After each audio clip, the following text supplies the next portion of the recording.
Have you ever wondered what goes on at a home inspection here in Manitoba? Today I want to talk about what to expect at a home inspection as a buyer, but also want to touch on some misconceptions about home inspections that I often hear. And also I'll talk about what I see with my clients in home inspections, some of the typical things that come up here in Winnipeg.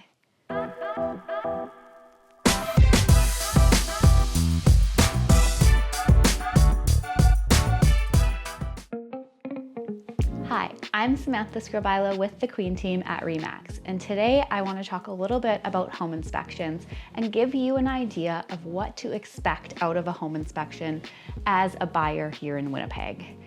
So, when you are booking a home inspection at a property, probably one of two things is happening. You're either very strongly considering writing an offer on a property, or you have already had an offer accepted on a property that is conditional upon a home inspection. So conditional upon you as the buyer being satisfied with a home inspection. So when you hire a home inspector here in Manitoba, this is what you're going to expect. So your realtor, as well as the home inspector, will come to the property, meet you at the property at a scheduled time. And typically what happens is the inspector will go there first with the realtor, kind of go through the home, and then you're gonna come a half hour to an hour later. And they're gonna go through everything in the home with you. A big common misconception about home inspections is that a home passes or fails a home inspection. So there is no pass or fail when the home inspector comes through the home. They are just looking at the home, like I said, just with that extra expert eye to see if they can point out any deficiencies. Just because a home has a lot of deficiencies doesn't mean that it fails a home inspection. It just gives you, the buyer, all of the information that you can possibly have about the home at the time, and then you're able to make a more educated decision about if you want to move forward with that property. I also do want to mention, as I sit here and make this video, I am a realtor and I am not a home inspector, okay? But I will say our team has many trusted home inspectors that we often work with. So if you do have any further questions, feel free to reach out and I would be happy to put you in contact with someone. Again, a home inspector, and they can probably answer quite a few more of your questions. But again, I want to talk about what I see typically with a home inspection from the buyer's perspective.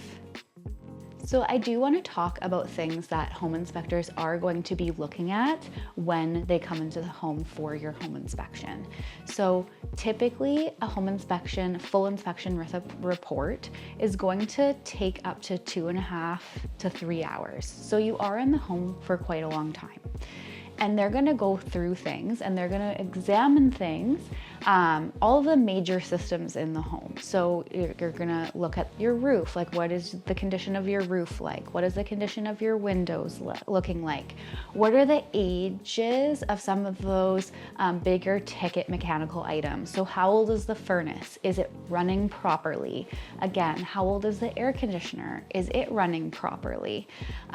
Plumbing systems, so we're kind of running the water, getting a sense on plumbing. Again, all the major systems in the home. They'll also take a look at your electrical panel. So this will tell you a lot about the home's electrical system. So looking at things, what type of wiring do you have? And these are all important factors to consider when moving forward with the purchase of a property, because they are going to be things that you're going to be wanting to budget for replacement over time. So you're wanting to see, how much do I need to budget for right away, right off the hop? Or are there things that can be pushed a couple years down the road? So for example, if your shingles are 30-year shingles and they were put on 5 years ago, you're probably not going to have to touch your roof. That isn't something that you're going to be budgeting for replacement. However, if say your furnace is 20 years old, It might be in perfect working condition and you might still get a little bit of time on that, but it's nice to know that it is at the end of its lifespan. So that way you can budget for that repair when it comes up. I also want to touch on misconceptions I find a lot of buyers have about a home inspection. So the first one is that, which we kind of already touched upon, that homes can fail a home inspection. That is not the case. There's no home that would fail a home inspection. There would be an inspection done and maybe there's a lot of systems that aren't in working order. Maybe they find wiring such as like knob and tube wiring, which we'll touch on a little bit later in this video, but things that might make it a little bit pricier for you to insure your property, or we want to make sure that you can get insurance on the property. So things like that. Just because there is a ton of red flags that show up in a home inspection does not mean that that home has failed a home inspection. Again, the purpose of a home inspection is that so the buyer can move forward kind of eyes wide open so they can see all of these major deficiencies in the home and decide if they want to move forward or not. Another misconception that I always hear from buyers is they want the home inspector to be able to come in and tell them that this is a structurally sound house and there is nothing wrong with my foundation. Unfortunately, when you do a home inspection, the home inspector cannot open up the walls of the home. So we can't cut through drywall. So for example, if you are looking at a home with a fully finished basement, your home inspector isn't going to be able to see the foundation. This doesn't mean that they can't identify some red flags or give you some advice on things to watch out for on the home. They can, and that is very valuable information. But don't expect an inspector to be able to come in always, this isn't always the case, and tell you you have a crack in your foundation, because they might not know that for sure. Like I said, they can only know and advise on what they see, and they can't open up the walls. I will say, however, home inspectors are trained to see a little bit more, or to be a little bit more nitpicky on things that may indicate that you do have a foundation issue. So again, they're trained to look for those little signs that maybe there might be something behind this wall that we're not seeing. So again, always good. It is good information as you go through the home. Next up, I do want to talk about things that I find attending a lot of home inspections with my clients that I see come up very often in homes here in Winnipeg. So some of those issues that I find home inspectors talk about on every single or almost every single home inspection that I see. So the first one is going to be lot slope and grading. So this means basically that you're trying to keep water away from your home. Okay, so the home inspector is going to be able to advise you on making sure that your grading is high enough outside and all your water is hitting the house and going away from your home instead of sloped towards your home and water is basically being directed down to your foundation. Winnipeg is built on clay, so everything is going to settle and there is going to be movement. So having that inspector come by and saying, okay, you need to let's build up the grading on this side of the house or the west side, that will help you prevent future issues when you take possession of your home. That being said, I bring this up here because again, I would say on 9 out of 10 home inspections that I attend with clients, the inspector brings that up because the slope and grading around the home is not 100%. So it is very rare that you have a perfectly graded house here in Winnipeg. And again, an inspection can help you determine where to focus your energy and time when you get possession, to make sure that that grading is up to snuff and making sure that your foundation stays dry. The other thing that I often see at home inspections come up is the inspector will test all the electrical outlets. And it's common that there's a couple that are ungrounded. They can advise you on what to do in this case. Typically the answer is you can go to Home Depot and buy a plug with a GFCI. So everything is good to go. But again, knowing that some of your outlets in your home may be ungrounded. And this is just because of the age of some of the homes. That wasn't how we were doing electrical previously. Isn't necessarily a bad thing, but something that you want to know going forward. Another thing we see all the time at home inspections is smoke detectors not working. Again, easy fix. You can go to Costco, Home Depot, pick up a pack of smoke and carbon monoxide detectors.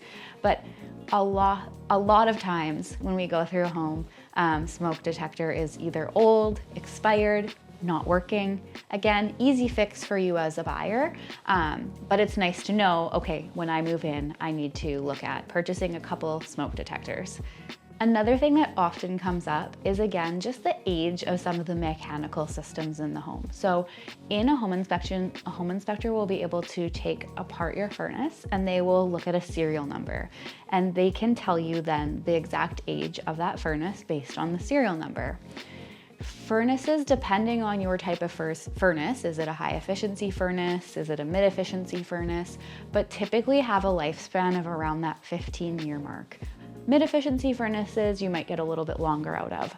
But knowing that, if your furnace is say 15 years old, you might have another 5 years out of it, but you are towards the end of its recommended lifespan. So something that you would want to budget for replacement for. That's kind of the same thing with a lot of the bigger mechanical systems. So same with the air conditioner, right? So when they come in and they look at those systems, oftentimes, okay, one is very new and the hot water tank might be older. So again, they're going to be able to see exactly the age of some of these systems, just so that you know and you can have peace of mind as to when you might need to be replacing some of these systems. Another thing that a home inspector will see at a home inspection that I will say comes up a lot in Winnipeg is going to be different types of wiring. So copper wiring is what we use now, and it is ideal in your home. Insurance is easy to obtain typically. Where we run into a little bit of issues is going to be knob and tube wiring, and now sometimes aluminum wiring. And again, we'll touch on it a little bit. I'm not an electrician by any means, but why the home inspectors are looking for this is if, say, they do find knob and tube wiring in the home. In order to ensure that property, you might need to be rewiring your home to remove that knob and tube wiring. Okay, so again, that's just an expense. It doesn't mean that your home fails because it has knob and tube wiring. It just means that you have to be comfortable moving forward, knowing that you are going to have to potentially rewire your home. Aluminum wiring is also a thing that comes up here in home inspections in Winnipeg a lot, just because a lot of homes built in the 70s here in Winnipeg do have aluminum wiring. Aluminum wiring, they are starting to change the rules and regulations. I shouldn't say rules and regulations on if you can have aluminum wiring or not, but insurance companies are starting to get a little bit pickier about it. So again, knowing that your home has aluminum wiring can help you make an educated decision on, okay, right now, what do I need to do, or what is my insurance cost going to be, knowing that I have aluminum wiring in the home, and then do I want to move forward? Again, both knob and tube and aluminum wiring we do see come up in Winnipeg, I would say quite often. So it's something that it is good to get an inspector in to just make sure that we know going in what type of wiring we have. So as you can tell, there's many benefits to doing a home inspection on a property before going through with the purchase. I will say another really good benefit of doing a home inspection, especially if you're a first-time buyer or maybe not necessarily as familiar with how some of these systems operate and how to maintain a home, is you do get a home inspection report. So a home inspection report, I kind of always make the joke, ends up being a homeowner's manual about your house. So there's little tips and tricks throughout the home inspection manual that are very specific to your home on things that you can do to maintain your home properly so that we can try to get as much life out of some of those major systems as possible. Again, I do want to say to close out this video, I am by no means a home inspector.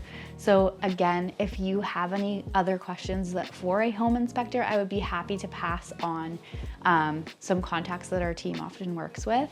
But it is helpful as a buyer to understand what goes on at a home inspection, what to expect, and what are those key things that they're going to be able to look at and help me with.